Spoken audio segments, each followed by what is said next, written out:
Boston Blue, CBS's first spinoff, was released less than a year after Blue Bloods ended, and it gently addressed the eventual failure of its parent series. It was difficult to say goodbye to the Reagan family, one of the network's most watched programs for more than 10 years.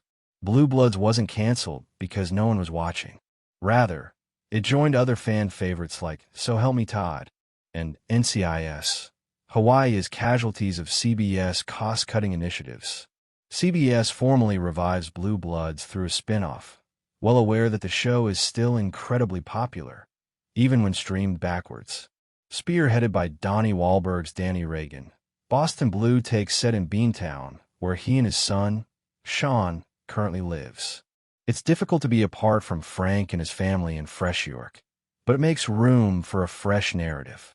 Aaron wears a wedding ring in episode 1 of Boston Blue. Sean's near-death experience in a Boston fire serves as the catalyst for Boston Blue. Danny rushes to his son's side, knowing full well that he needs him, and he starts down the route of permanently moving up north to be with him. Even while the Silvers, Boston Blue's ideal Reagan family replacement, are intriguing right away, there's still a certain charm about Aaron moving to Boston to live with her brother. Aside from Danny and Sean, Aaron is the first Reagan family member to make an appearance in Boston Blue.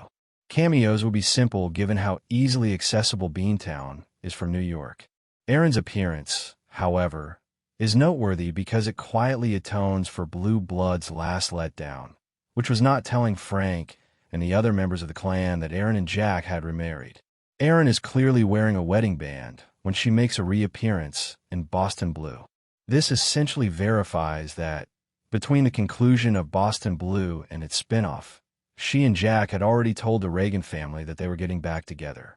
It must have been a good year and a half when the franchise's New York chapter concluded, which is plenty of time for the celebration given the schedule for becoming a police officer. Unfortunately, it only occurred off-screen. For what reason did Aaron and Jack Boyle not announce their marriage in the Blue Bloods finale?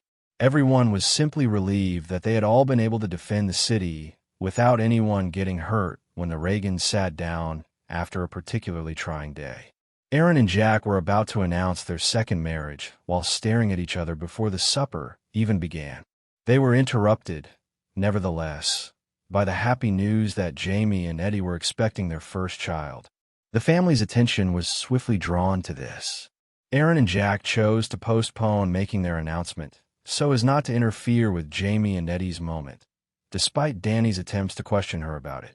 They were unable to execute it on-screen, though, because this was the last episode of Blue Bloods. But maybe a Boston Blue memory can tell you how it really happened.